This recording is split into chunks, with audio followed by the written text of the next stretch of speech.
The Real Dispatch.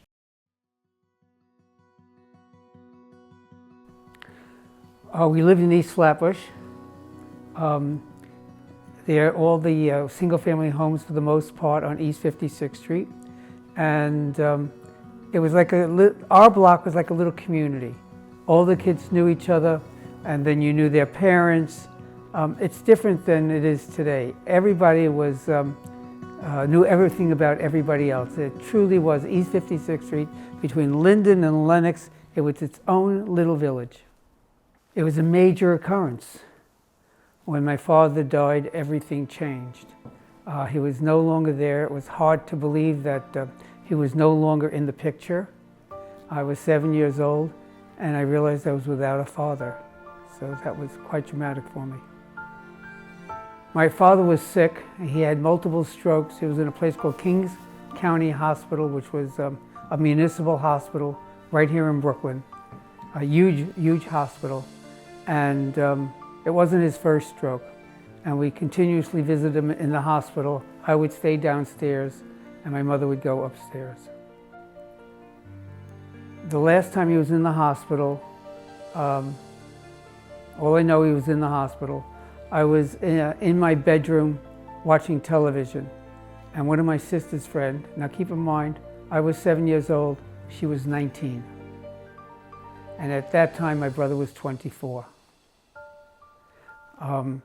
The friend came into the bedroom, and she said, "You shouldn't be watching TV, your father just died." I remember running through the hall, not knowing how to react. It was, I didn't know whether to be, I didn't know whether to cry, whether to be sad, whether to be hysterical, or to be happy. Because the home was a very challenged atmosphere. There was significant spousal abuse in the home, which I witnessed as a child, and it was quite traumatic for me. So I didn't know how to react. I absolutely didn't know whether to be happy or sad. And of course I acted, I remember crying. Crying that I wouldn't have a father anymore, that he was dead. It was either the next day or the day after that the funeral was. And I remember they didn't let me go to the funeral. I wanted to go to the funeral because it was closure. But they left me by my neighbor next door. And I remember them coming home from the cemetery. I remember it was a limousine, like I think maybe a Cadillac limousine. It was black, and they were washing their hands, which was traditional. The Jewish people wash their hands from the cemetery as if that's the cemetery is over. And they came in and they started the shiva, and the shiva lasted for 7 days. That people were coming in and out of the house. My mother was very, very proud of me because I was always good in school. I always made dinner. I always listened to everything she wanted that she said, and she would always talk to the relatives, and she would always tell them about me.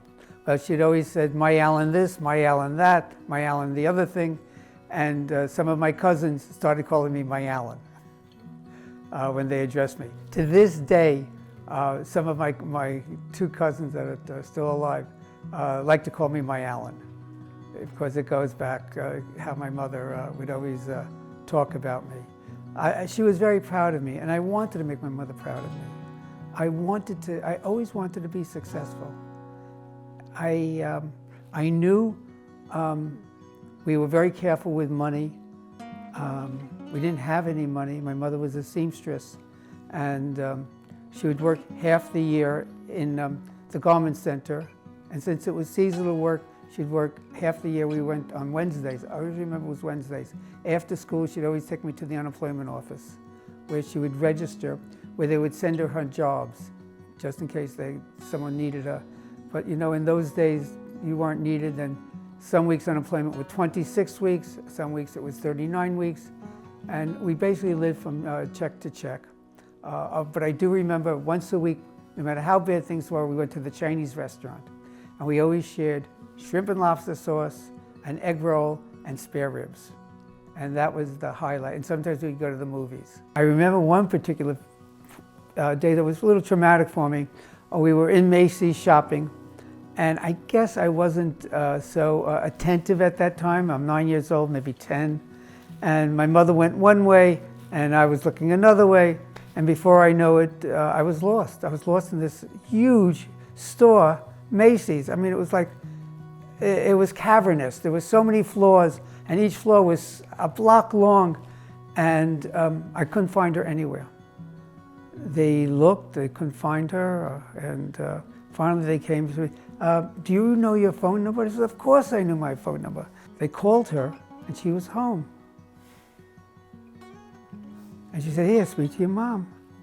And I said, yeah. I go, what happened? She goes, well, you ran away. I couldn't find you, so I went home. I go, I'm all alone here in Macy's. At that age, it was pretty traumatic for me. My first job, I was 12 years old, and my brother was a milkman, and this is my first paying job, and I worked as a milkman. And he'd pick me up at 3:30 in the morning on weekends, and we would go to a place on Avenue D in Brooklyn, a place that was wondrous for me. Old men, so maybe it's 4 o'clock in the morning, and they're having coffee, and these are people who worked all night or worked very early. And it was like old men, no children, and they're having coffee and bagels and stuff and rough talk. And I just stood there in amazement. Then he would take me to the place where we get the milk. It's called the Barn in Maspeth, Queens. And we'd pick up the milk. And he taught me how, even with my small fingers, how to put 2 milk bottles in each hand so I could carry 4. My brother Irv could carry 6, his fingers. And I delivered milk. And that was my first job. And then I remember when I was 16, my friends and we went to Atlantic City. I'll never forget it. I was the busboy, Malcolm, because he was taller and better looking, I may add. He was the waiter. And we worked Passover, and that was really the first money we ever made. In high school, I said I was going to be a lawyer, and I was going to do everything in my life to become a lawyer. And I worked very hard in college, up until a point, and I'll get to that. But I worked very hard in other schools. But in college, why I didn't work that hard, I decided my career was going to start for business right in college. And at first I worked for a fellow who sold sweatshirts and t-shirts with emblems, like fraternity emblems and house plans and anything with an emblem that could be imprinted. And I worked for him for a couple of weeks and said, I can do this, I don't need him. So I went to a wholesaler myself and I said, this is my idea. I want to sell your stuff. You print it, I'll give you the orders, and I'll charge them $3.25, and you should charge me $1.75 or something. He says, that sounds good. And then I went in Brooklyn College. I went every Wednesday at 2 o'clock was what they call meeting time. And all the house plans, and there was over 100, and fraternities and sororities would meet at that time. So I'd go around every week and say, do you need any sweatshirts? Do you need any t-shirts? Do you need anything? And they would say, no, no, no, no, no, because I went every Wednesday. But because I wanted them to recognize, even though I wasn't getting an order, I wanted to persist that I was the person that they would give the order.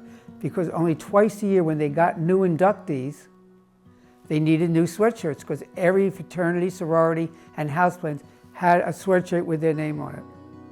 So I would do it. In fact, I wore a tie and a white shirt because I wanted to be a businessman. I wanted to be different than everybody else. And eventually, when they had new inductees, I got the orders. And I turned it in from a small business into a large business. And then I met your grandmother. Going into the mail order business, that was quite a thing. I went to a firm that I saw their catalog in New Jersey. And I took their brochure, which had maybe 40 items in it. And we sent out 1,000 brochures. From the first order of 1,000 that we sent out, we got 0 orders. Not 1, 0. But then we sent another 1,000 and another 1,000. And because I persevere, and we started getting a lot of orders. And it became a really good business. And then when I decided to go to law school, I basically stopped the business. You want to know about my career as a personal injury attorney. First, let me say, for me, it was, I loved the job. I loved it. I often said to your grandma, Judy, I would do this if I didn't get paid. I was taking from the rich insurance companies and giving it to working class people who never had money, who was injured. And I loved what I did. I loved the trial work, although I had to work so hard. I was on trial constantly, but I liked it. I liked the drama in the courtroom. I didn't like it when I lost, but I loved it when I won, and I won most of the time. In law school, I supported myself by driving a taxi at night. I went to law school in the day, and then I studied afterwards and did all my homework, which was enormous, and then I hit the cabs. So during a school night, I couldn't work that long. On weekends, I would drive all day long. I could do a 10-hour shift on weekends, Saturday and Sunday. So, and I loved driving a cab. I usually had 30 people in my cab, and each one I would speak to. And I loved taking people around the city. I would go everywhere in the city. I would go to Brooklyn, the Bronx. I'd go to Harlem. Sometimes I felt it was dangerous, but I did it anyway. And to me, if you entered my cab, it was an adventure. We'd have a conversation. Today, you enter a cab, there's no conversations, rarely. Your grandmother and I had no money, 0 money. When I say 0 money, and we had $30,000 worth of debt. That's all we had. That was our only asset, was our debts. And we had no money in the bank. We decided to get married. We lived together. We decided to get married, and we got at the wedding $1,000 worth of gifts. I took the $1,000, and I like investing, and I put it in mutual funds. Just then, the stock market went down 50%, and the mutual funds went down 50%. Well, I had $1,000, now I had $500. And I said, oh my God, this is terrible. This was all the money we had, besides the debts, and we just lost half of it. I said, the stock market's not for me. And I'm reading about the Forbes 400 richest people in America. I remember it distinctly. And it said real estate, real estate, real estate. And I said, well, that certainly sounds better than the stock market.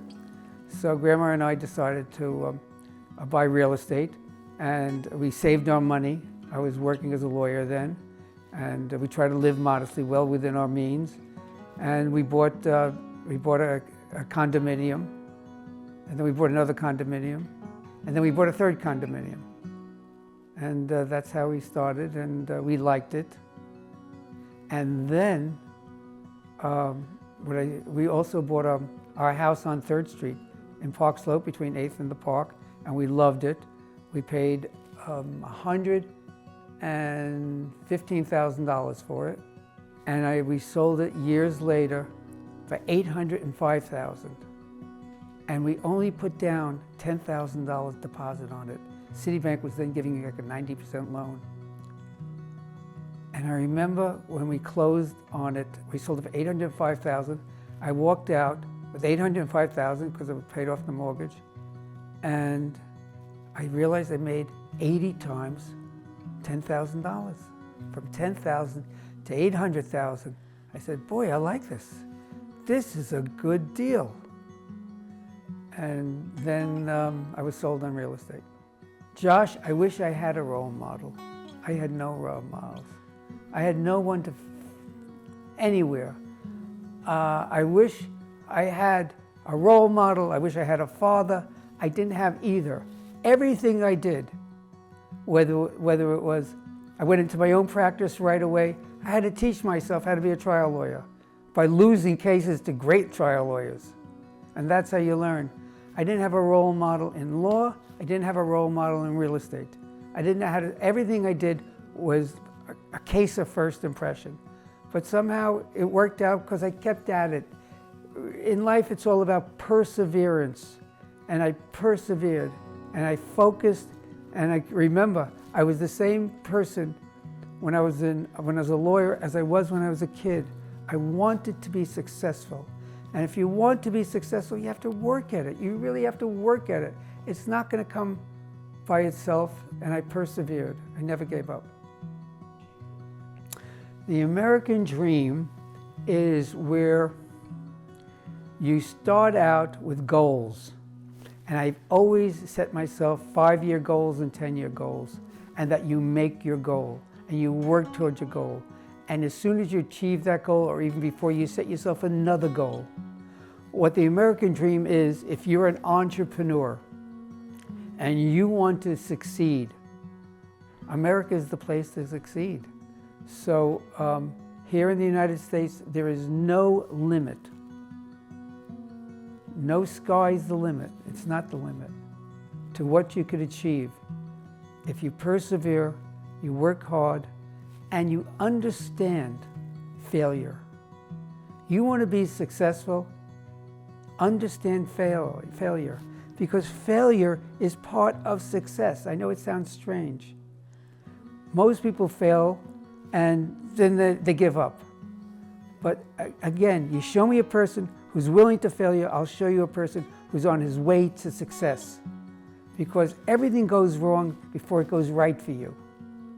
And if you understand that, and you persevere, and if you fall on the floor, you get right up.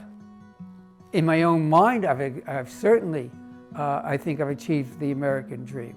For myself, I respect myself. And that's what it's all about.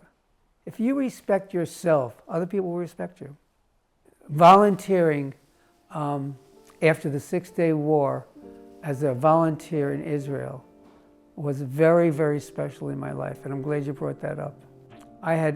Grandma couldn't, when I was growing up, she always worked in the summertime. That was part of the season, and she had to send me to camp. She couldn't watch me. So she sent me to a Zionist camp. They taught me in that camp to have tremendous feelings towards Israel. So then in 1967, I'm 22 years of age, the Six-Day War broke out.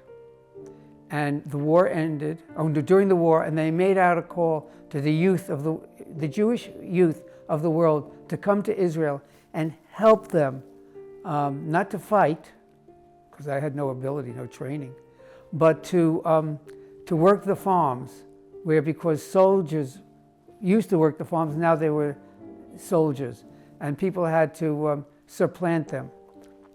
And I said, I'm going to go. And I had saved up money. And I remember getting off the plane and feeling this magic. It was a magical place and it was a magical time. Israel had just won this stupendous war. They took over the West Bank. They took over all of Sinai. The whole country was full of joy. I really enjoyed my time on the kibbutz in Israel. I basically picked peaches, lots of peaches every day. For years after that, I couldn't eat a peach. It was just so many peaches that I picked at the kibbutz. And also what they had me do is bale hay. They would take us down from Jerusalem to Beersheba. So I'd have to get up like 3:30 in the morning, and it was like an hour and a half or 2-hour ride to their fields in Beersheba. And I would load hay, bales of hay onto trucks. I was pretty strong then. Couldn't do it today. And that is the time that I met your grandmother on the streets of Tel Aviv. She was vacationing. I knew she was going to be there. I was on the kibbutz, and that's when I met her. I put my hands over her eyes. I said, "Guess who?" And she didn't, I think she might have said my name. And since 1967, we've been together ever since. Grandma has changed my life. Grandma made me a better person. It was very interesting. I come from a family that was always yelling and screaming. When I was with my uncles or my aunts, they would always go, "House school, what are you doing? Did you do your homework? Get out of here." Like that. I walk into grandma's house, and they whispered. They literally talk so quietly. They talk quietly to their children. They talked quietly to me. Sometimes I couldn't even hear them. They were just such wonderful, kind, generous people. They just were wonderful, wonderful people. Their whole lives were devoted to their family. And that's what your grandmother, Judy, was. Totally devoted to their grandchildren, their children, and to me, and I was lucky to be the husband. It's very hard. It's not easy. It's not easy. I rely on the blessing, especially immediately after her passing. I had feelings that I never had before. I was truly grieving. I have never really grieved before. And I felt there was like a hole in my chest. And the only way I was able to fill that hole was basically a Jewish expression which I've learned. And that was like blessed memory. May her memory be a blessing. And you know what? Her memory was a blessing. And I filled this hole that I had in my chest with all the wonderful memories I had her over the more than 50 years we were together. And that's what gets me through the day. The blessing. It's family first, and everything in life is background to that. And if you keep that in the forefront of your mind, it really is a happiness thing. It keeps you happy. And I am always happy. I work at being happy. I want to be happy every single day. And I work at it, and it's true. Grandma always thought, her friends would always say, ask her, "Is he always this happy?" And she said, "Yeah, isn't it something?" And that's what it is. I think success is a very personal thing. And I think if you respect yourself, again, if you respect yourself, you'll be happy. If you respect what you do, if you respect who you are, if you respect how you treat other people, you'll be surprised how that is rewarding. And if you respect yourself, other people will respect you. It's all about, and I discussed it with you earlier, perseverance. Perseverance is the most important thing to success. And if you want to be successful, you don't have to be successful. For me, being successful added to my happiness because I respect that I achieved something. I set my goals and I achieved the goals through hard work and perseverance. And never give up on your dreams. Never give up on your dreams, because you'll achieve your dreams if you understand, and I mentioned it earlier, everybody fails, but it's how you deal with the failure. Also, to have realistic expectations. So important to have realistic expectations and to understand that your expectations, try to keep it low, that way you're not disappointed, and always try to achieve more than you expect. So if you keep your expectations low and you achieve more, you'll be amazed how happy you'll be.